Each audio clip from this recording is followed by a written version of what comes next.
Bonjour, bonsoir. J'espère que vous allez très bien. Aujourd'hui, on va faire les analyses des actions de la boîte à merveilles, chapitre numéro 5.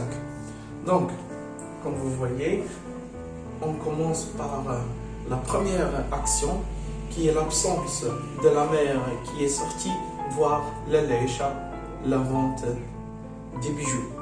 Donc, déjà, si vous vous rappelez bien, au chapitre numéro 4, on a vu tous que Moulay Al-Arabi s'est fait escroquer par son associé Abdelkader. Donc, il a perdu toute son économie, il a perdu son atelier et même le matériel. Donc, dans ce chapitre, on va voir comment Laïcha va lui aider et on va voir comment la femme peut sacrifier plein de choses pour aider son mari. Mais avant cela, on commence d'abord par la première page du chapitre 5 qui commence par « Je n'avais jamais vu le maître du Mcide aussi souriant que ce mercredi ». Oui, effectivement, on commence le chapitre 5 par mercredi et ce mercredi, le frère était souriant, était heureux, chose qu'il ne fait pas d'habitude. Et on va voir pourquoi, parce qu'il dit « Avant d'aller déjeuner, le frère nous fait signe de nous taire. Dans le silence général, il nous parlait de la Ashura, la fête du Nouvel An. » D'accord, donc le frère annonce l'arrivée de l'Ashura. Ashura, c'est une fête religieuse musulmane. Il reste à peu près 15 jours pour festoyer et fêter Nouvel An. Et donc, ils vont devoir préparer le Mcide, parce que d'habitude, les fêtes religieuses se font à la mosquée, au Mcide, dans les sanctuaires musulmans. Donc, il est normal qu'ils doivent préparer le Mcide pour Ashura. Donc, tout le monde est content, surtout le frère. Pourquoi? Parce qu'il leur dit qu'ils comptaient sur la générosité de leurs parents. Donc, Ashura, c'est le moment. Ils comptaient sur la générosité de leurs parents parce qu'Ashura, c'est le moment pour fêter et pour avoir les dons des gens. Donc, c'est pour cela que le frère était content. Et il demande les élèves de retourner à l'école, de retourner à la maison tôt. Donc, quand il est retourné tôt, il n'a pas trouvé sa mère. Et il est devenu triste. Et surtout, il avait peur. Il dit, ma mère avait laissé la clé sur la porte de la chambre. J'entrais, les objets ne me reconnaissaient plus. Il m'a posé un visage hostile. Il s'amusait à m'effrayer. Pourquoi les objets de la boîte à merveilles s'amusaient à lui effrayer? Parce que déjà lui, il sent la peur. Et on a dit quoi? On a dit que la boîte à merveilles reflète les sentiments intérieurs de Sidi Mohammed. C'est comme un miroir qui reflète ce qui est l'intérieur, ce qui est caché dans le cœur de Sidi Mohammed.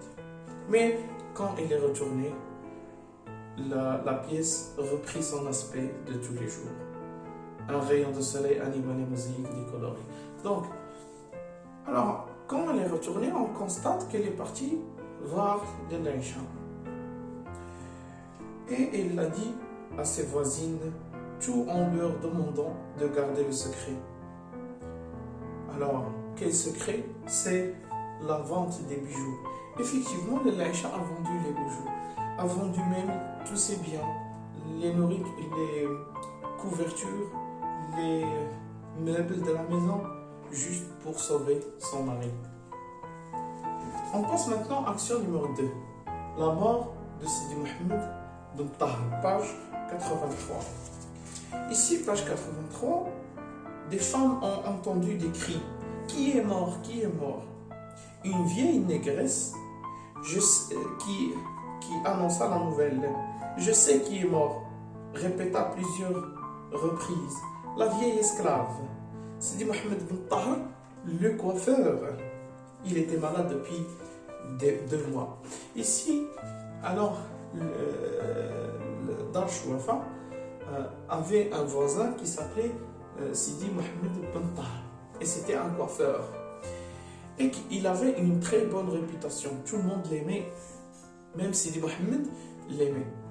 Et ici, quand il est mort, toutes les femmes sont venues et se sont rassemblées dans la maison de Sidi Mohamed Ben Taha. Et chacune pleure. Pleure non pour la mort de Sidi Mohamed Ben Taha, mais pleure parce que elle se rappelle la mort des êtres qui étaient chers pour eux, ses parents par exemple, ses frères, ses sœurs. Et donc, la mort de Sidi Mohamed Ben Taha, la nouvelle s'est propagée et tout le monde a rendu visite à la famille de Sidi Mohamed Ben Taha. Ici, le personnage principal qui est Sidi Mohamed a assisté les funérailles. Et donc, Sidi Mohamed est triste. La nuit, il fait des cauchemars. Alors, au début, il était content parce qu'il aimait voir les pleureuses. Vous savez, les femmes qui pleurent d'habitude dans les funérailles. Lui, il a trouvé ça comme un spectacle. Il s'est amusé à voir ces scènes théâtrales. Mais la nuit, il fait des cauchemars. Pourquoi? Parce que il se souvient que plusieurs morts,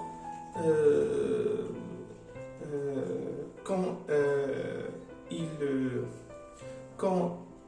ils sont dirigés vers la tombe, ou bien on appelle ça le cortège,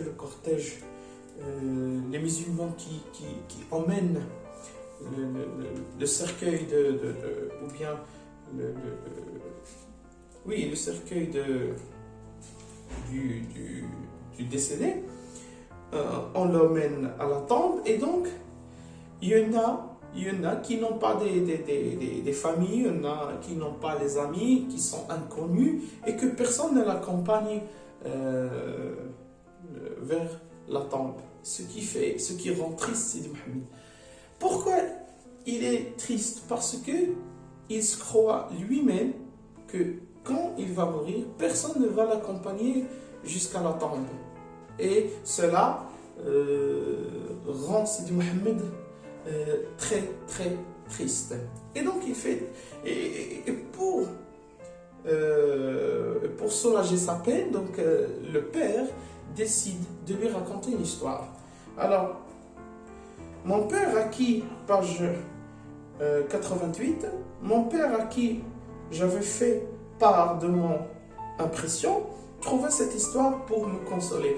Effectivement, il lui raconte une histoire d'un siddiq, d'un saint qui accompagnait souvent les morts vers la tombe.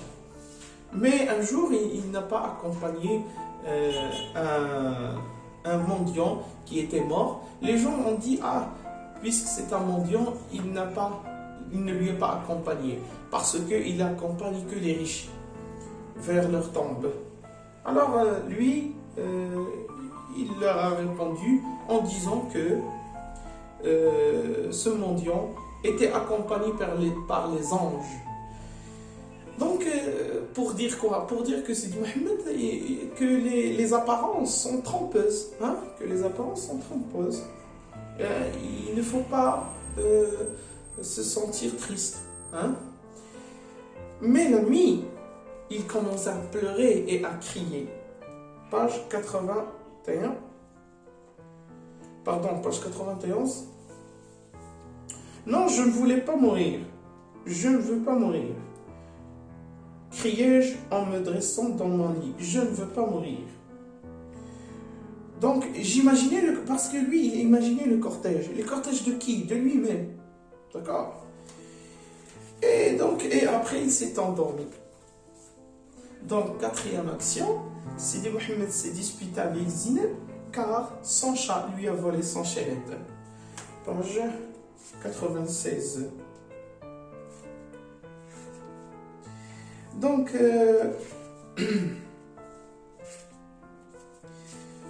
ici, pour s'occuper, il a ouvert la boîte à merveilles. Donc il dit, absorbé dans la contemplation de mes trésors, je n'avais pas vu entrer le chat de Zineb. Il ronronna tout contre moi, je ne le craignais pas, je décidai de l'associer à ma joie, de lui ouvrir des portes de mon univers. Il s'intéressa gravement à mes discours, allongea la patte pour toucher mon cabochon de verre taillé, regarda avec étonnement ma chaînette d'or, je lui en fis un collier. Il se montra d'abord tout fier, il essaya ensuite de l'arracher, elle ne céda pas à ses coups de griffes. Il se mit en colère, s'affola et partit en flèche, la queue hérissée, les yeux dilatés d'inquiétude. Je courus derrière lui pour récupérer mon bien. Le maudit chat resta sourd à mes appels. Il ne voulait rien avoir de commun avec moi. Alors, Sidi Mohamed, pour s'amuser, il a dit que pourquoi pas associer le chat avec ses merveilles. Mais le chat est parti en courant. Donc, Sidi Mohamed était tellement enragé. Pourquoi? Parce qu'il aime les objets de la boîte à merveilles. Il aime ces objets qui sont très très précieux pour lui. Et donc, il a cru quoi? Il a cru que c'est Zineb qui a envoyé le chat de voler sa chaînette. Et donc, il est parti à Zineb pour la frapper en disant que c'est toi le coupable. Alors, cela m'a surpris parce que cela ne fait pas partie des caractères de Sidi Mohamed. On connaît dès le début que Sidi Mohamed était timide, était toujours seul, il ne bagarre pas, il pleure trop, il a toujours peur. Mais cette fois-ci, a montré le contraire. Pourquoi? Parce qu'il est tellement attaché à ces objets qu'il peut faire n'importe quoi. Alors, il a frappé Zineb et Zineb, elle s'est défendue. Et on termine le chapitre numéro 5. J'espère que vous avez bien compris. Sur cela, je vous dis à très bientôt. Au revoir.